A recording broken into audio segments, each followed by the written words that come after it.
بسم اللہ الرحمن الرحیم نحمدہ ونصلی علی رسولہ الکریم اما بعد وعن ابی ہریرہ قال قال رسول اللہ صلی اللہ علیہ وسلم المؤمن القوی خیر واحب الی اللہ من المؤمن الضعیف وفی کل خیر احرص على ما ينفعك واستعن بالله ولا تعجز وإن أصابك شيء فلا تقل لو أني فعلت كذا وكذا ولكن قل قدر الله وما شاء فعل فإن لو تفتح عمل الشيطان رواه مسلم۔ اس حدیث شریف میں رسول اللہ صلی اللہ علیہ وسلم نے بڑی پیاری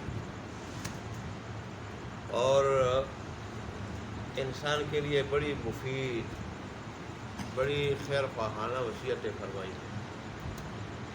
اللہ ہمیں اول تو اللہ تبارک و تعالیٰ اور اس کے حبیب صلی اللہ علیہ وسلم کے ارشادات سننے کا ذوق شوق نصیب فرما۔ آج لوگوں میں وہ ذوق شوق نہیں ہے، جہاں اللہ اور اس کے رسول کی بات ہوتی ہے وہاں سے کسک جاتے ہیں، جو بغیر دیندار ہوتے ہیں وہ بھی قریب نہیں آتے اور کسک جاتے ہیں۔ اور اللہ اور اس کے رسول کی بات، چلے قرآن کا درس تھوڑا لمبا ہوتا ہے، 10 منٹ کا یا 8 منٹ کا درس ہوتا ہے، اس کے لیے بھی اور پھر دیکھیں حدیث کے اندر کتنی پیاری پیاری وصیتیں بھی ہوتی ہیں اور ہدایات ہوتی ہیں اور بہت سارے احکام بھی ہوتے ہیں، مسائل بھی ہوتے ہیں، لیکن ذوق شوق نہ ہونے کی وجہ سے، اصل میں دنیا کی محبت دل میں آنے کی وجہ سے اور اس کی اہمیت دل میں بیٹھنے کی وجہ سے اب دین اور دینی باتوں کی اہمیت قدر و قیمت ہمارے دلوں سے نکل چکی ہے۔ ایسے تو صحابہ تھے کہ دور دور سے آتے رسول اللہ صلی اللہ علیہ وسلم کے پاس صرف اللہ اور اس کے رسول کی باتیں سننے کے لیے، اور پھر جو مجھ سے وہ سنتے اس کو سینے سے لگاتے، اس پہ عمل کرتے۔ اول تو ہم سنتے نہیں ہیں، سن لیں تو ان پہ جو ہے نا وہ عمل نہیں کرتے، اللہ عمل کی توفیق عطا فرمائے۔ تو پہلا ارشاد رسول اللہ صلی اللہ علیہ وسلم نے فرمایا کہ قوی مومن یہ اللہ تبارک و تعالیٰ کے نزدیک بہت بہتر اور پسندیدہ ہے ضعیف مومن سے۔ قوی سے کو کیا مراد ہے؟ جو ایمان کے اعتبار سے اللہ اور اس کے رسول صلی اللہ علیہ وسلم کے وعدوں پر اعتماد اور یقین کے اعتبار سے اور اللہ تبارک و تعالیٰ کی اطاعت اور عبادت اور نیکیاں کرنے کے اعتبار سے اس کے ایمان مضبوط ہو، اس کے ایمان مضبوط ہو، تو ایسا مومن اس مومن سے بہتر ہے جو ان صفات کا حامل نہ ہو، کیونکہ اللہ تبارک و تعالیٰ کے نزدیک قوت اور ضعف یہ ایمان میں نیکی میں اس کا اعتبار ہے۔ بعض لوگوں نے ایسے وہ جسم کے اعتبار سے بھی لیا ہے اور بعض علماء استدلال بھی کرتے ہیں، لیکن اصل وہ مراد نہیں ہے۔ وہ ضمناً طبعاً تو مراد ہو سکتا ہے الفاظ کے عموم کی وجہ سے کہ ایسا قوی مومن دین کا بھی کام آ جائے گا، عبادت بھی صحیح کر لے گا، اللہ کے راستے میں جہاد بھی کر لے گا، کسی کو فائدہ بھی پہنچا لے گا، اللہ کے دین کی حفاظت بھی کر لے گا، ملک کی سرحدوں کی حفاظت بھی کر لے گا، لیکن اصل اللہ تبارک و تعالیٰ کے نزدیک قوت اور ذوق کا اعتبار ہے ایمان اور نیکی اور اطاعت کے اعتبار سے۔ جو اس میں قوی ہے اللہ تبارک و تعالیٰ کے وعدے وعیدوں پہ اعتبار اور یقین کے اعتبار سے، جو اس کے اعتبار سے مضبوط ہے قوی ہے، تو اللہ کے نزدیک وہ کیا ہے؟ وہ قوی ہے اور وہ بہتر ہے۔ اور جو اس کے اعتبار سے قوی اور مضبوط نہیں، اللہ کے نزدیک جو ہے وہ قوی مضبوط نہیں ہے اور وہ اس کے مقابلے میں بہتر اور پسندیدہ نہیں۔ لیکن اگلا جملہ کیا ارشاد فرمایا کہ دونوں میں خیر ہے۔ خیر دونوں میں. مطلب ہے کہ مطلقاً نیکیوں اور تقوی کی بنیاد وہ تو مطلق ایمان اور ظاہر ہے مطلق ایمان تو دونوں میں، جس کا ایمان قوی ہے اس میں بھی ہے، ضعیف ہے اس میں بھی ہے، ایمان تو دونوں. اور پھر یہ ہے کہ جو ضعیف مومن ہے اس میں بھی کوئی نہ کوئی خوبی ہوتی ہے، دین کے اعتبار سے، ایمان کے اعتبار سے کوئی نہ کوئی خوبی ہوتی ہے. تو فرمایا کہ ویسے بہتر دونوں ہیں، خیر دونوں میں ہے، خیر. لیکن اللہ کے نزدیک پسندیدہ، زیادہ پسندیدہ اللہ کے نزدیک اور بہت بہتر وہ ہے جو مضبوط ہو ایمان کے اعتبار سے، اللہ کے وعدے وعیدوں پہ اعتبار اور یقین کے اعتبار سے، نیکیوں کے اعتبار سے، اطاعت کے اعتبار سے. اور پھر اگلا جملہ رسول اللہ نے کیا ارشاد فرمایا کہ اس چیز کی حرص کر، لالچ کر جو تجھے دین اور آخرت کے اعتبار سے فائدہ پہنچائے، دین اور آخرت کے اعتبار سے تجھے فائدہ دے، اس کی لالچ رکھ.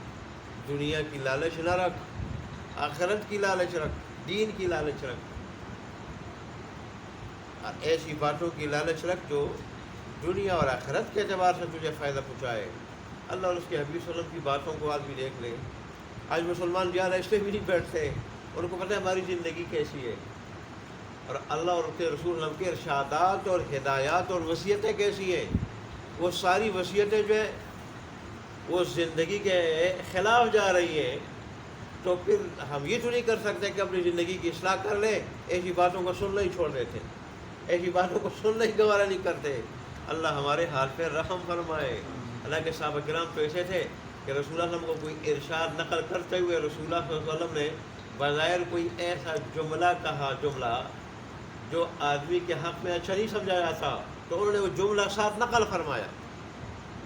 وَإِن رَغِمَ أَنْفُ أَبِي هُرَيْرَةَ، اگرچہ ابو ہریرہ کی ناک خاک آلود ہو، وَيْحَكَ تیری ناش ہو.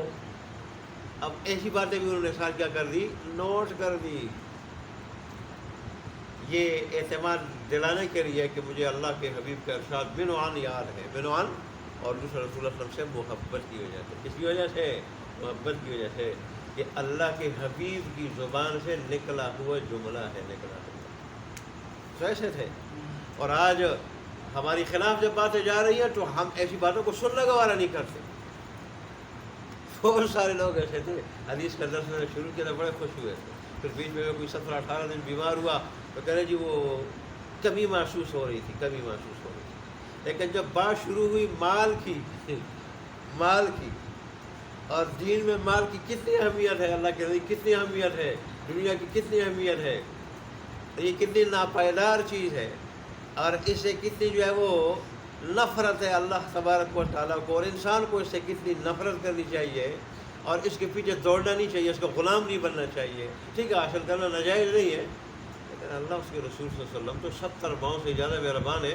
وہ تو ہمارے لیے ان چیزوں کی نصیحت کریں گے جو ہمارے لیے بہتر ہو، دنیا آخرت دونوں کے اعتبار سے بہتر ہو.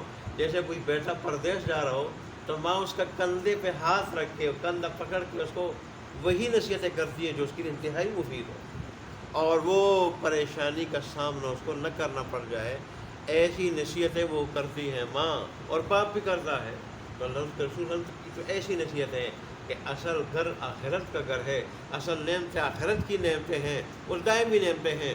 دنیا میں اس کا لقمہ تھوڑا متاثر ہو جائے تو یہ برداشت نہیں کر سکتا پہننا، اور اگر لباس یہ اس کو برداشت نہیں کر سکتا.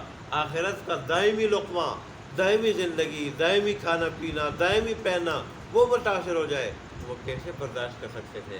اس لیے اللہ تبارک و تعالیٰ اس کے حبیب کے ارشادات کا مقصد یہ ہے کہ یہ دنیا ضرورت ہے، اس کو ضرورت کے بقدر اختیار کرو. یہ نہ ہو اس کے پیچھے ایسے لگ جاؤ کہ اسی کو ہی خدا بنا لو، اور اسی کو مقصود زندگی اور منتہائی مقصود بنا لو، ساری تگ و دوڑ اس کے لیے ہو، آخرت کو اور اللہ کو فراموش کر ڈالو، اور اس طرح دائمی زندگی اپنی جو کیا کر دو، برباد کر ڈالو۔ تو یہ فرما رہے ہیں کہ اس کی لالچ رکھ جو تیرے لیے دین آخرت کے اعتبار سے زیادہ بہتر ہو، مفید ہو، اور وَاسْتَعِنْ بِاللَّهِ، اللہ تبارک و تعالیٰ سے نیکی کے کاموں پہ، اطاعت پہ، عبادت پہ، آخرت بنانے پہ مدد مانگ، اس کی توفیق مانگ، اس لیے کہ اللہ کی توفیق کے بغیر انسان کچھ بھی نہیں کر سکتا، کچھ بھی، نہ دنیا کا کوئی کام کر سکتا ہے، نہ آخرت کا کوئی کام کر سکتا ہے۔ اس نے فرمایا رسول اللہ صلی اللہ علیہ وسلم نے کہ نیکی اور اطاعت اور عبادت کے کاموں پہ اللہ تبارک و تعالیٰ سے مدد مانگ اور اسے توفیق مانگ، ولا تعجز، اور اس توفیق مانگنے سے عاجز مت بنو، سست مت بنو، اس سے عاجز مت بنو، اللہ سے مانگو۔ اللہ نے پہلی چیز سکھائی تو مانگنا سکھایا سورہ فاتحہ میں، مانگنا، اور وہ بھی اللہ تبارک و تعالیٰ نے پہلا مانگنا جو سکھایا اور بنیادی ضرورت جو ہمیں بتائی وہ آخرت بتائی۔ کیا بتائی؟ آخرت بتائی، کہ دنیا میں سیدھا راستہ مانگو، سیدھے راستے پہ چلو گے تو آخرت بنے گی، اور ظاہر غلط پہ چلو گے تو آخرت اس سے برباد ہوگی۔ اور یا اس کا مطلب یہ ہے کہ اللہ تبارک و تعالی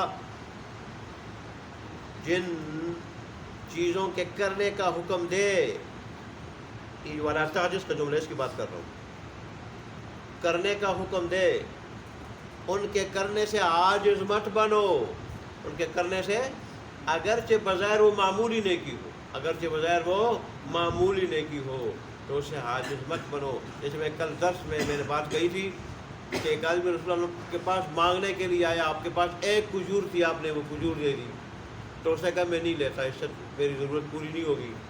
تو اتنے میں دوسرا مانگنے والا آیا، رسول اللہ جو اس کو وہ کھجور دے دی، تو اس نے کہا کہ الحمدللہ، اس پہ اللہ کا شکر ادا کیا، وہ لے لی کھجور۔ تو اس پہ رسول اللہ صلی اللہ علیہ وسلم بڑے خوش ہوئے اور گھر کی طرف پیغام بھیجا کہ گھر میں وہ جو 20 30 یا 40 درہم پڑے ہوئے ہیں وہ لے آؤ، اور وہ درہم اٹھا کے اس آدمی کو دے دیے۔ ان شکرتم لازیدنکم کے ضمن میں نے یہ بات کہی تھی کہ میری نعمتوں کی قدر کرو گے، اگرچہ بظاہر معمولی ہو، شکر ادا کرو گے، میں مزید دوں گا، مزید دوں گا، اور نعمت کو اسی مقصد میں استعمال کرو گے جس مقصد کے لیے میں نے دی ہے۔ اس میں نے یہ واقعہ بیان کیا تھا۔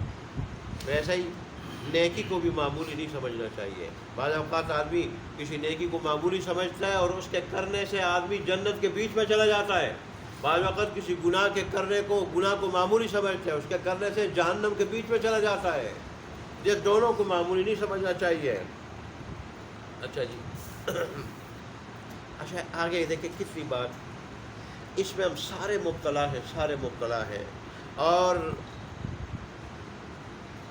سب کی زبانوں پہ یہ جملہ جاری اور طاری ہوتا ہے جب ہمیں کوئی مصیبت پہنچتی ہے، یا کوئی آدمی جو ہے وہ مر جاتا ہے، یا کوئی نقصان پہنچ جاتا ہے اس وقت۔ وَإِنْ أَصَابَكَ شَيْءٌ، اور اگر تجھے کوئی مصیبت پہنچ جائے، تجھے کوئی مصیبت پہنچ جائے، فَلَا تَقُلْ لَوْ أَنِّي فَعَلْتُ كَذَا وَكَذَا، ٹھیک، اگر ہونا یہ چاہیے لَوْ أَنِّي فَعَلْتُ كَذَا کانا کذا، یہ ہونا چاہیے، حدیث میں کچھ ترتیب میں گڑبڑ ہے، کہ میں اگر اس طرح کرتا، اس طرح تدبیر کرتا، اس طرح انتظام کرتا، فلانا کام کرتا، فلانی بات کرتا، تو یہ مصیبت نہ آتی مجھے، یہ مصیبت مجھے نہ آتی۔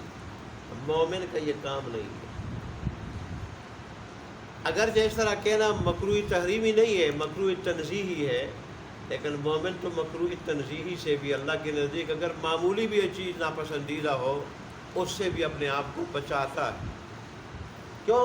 یہ اللہ تبارک و تعالیٰ کے تقدیر کے ساتھ معارضہ اور مقابلہ ہے، اور اپنی تدبیر پر اعتماد ہے، یقین ہے، اور مومن اللہ تبارک و تعالیٰ کی تقدیر پہ اعتماد رکھتا ہے، یقین رکھتا ہے، اپنی تدبیر پہ یقین اور اعتماد نہیں رکھتا۔ کتنی پیاری بات ہے، اللہ تبارک و تعالیٰ ہمارے حال پہ رحم فرمائے۔ اچھا جی، اگر کوئی نیکی اس سے فوت ہو جائے، اطاعت کا کوئی کام اس سے فوت ہو جائے، تو اس کے لیے یہ لو کا لفظ استعمال کر سکتے ہیں، لو کا۔ لیکن دنیاوی مصیبت پہنچ جائے، دنیاوی مصیبت، اس میں اس طرح نہیں کہنا چاہیے۔ اچھا، کیونکہ نیکی کے اس پہ ضائع ہونے پہ، نہ کر سکنے پہ افسوس کا اظہار کرنا تو پسندیدہ ہے، دنیاوی مصیبت کی بات ہو رہی ہے۔ اچھا جی، کہتے ہیں اس لیے فَإِنَّ لَوْ، یہ جو کلمہ لو ہے نا، عربی میں لو اور اردو میں اگر، یہ جو کلمہ اگر ہے نا، یہ شیطان کے عمل دخل کا دروازہ کھول دیتا ہے۔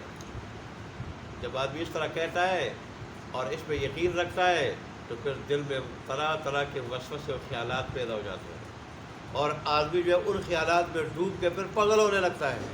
تو اس لیے اللہ تبارک و تعالیٰ کے حبیب نے حضرت انسان کو پریشان ہونے سے بھی بچایا اور ایسے جملے سے بھی بچایا جو رب کے نزدیک پسندیدہ نہیں اور ایمان والے کی شان نہیں۔ تو اللہ تبارک و تعالیٰ ہمیں ان باتوں کو اپنانے، ان پہ عمل کرنے کی توفیق عطا فرمائے۔ آج بات تھوڑی لمبی ہو گئی لیکن خیر اسے خالی نہیں ہے۔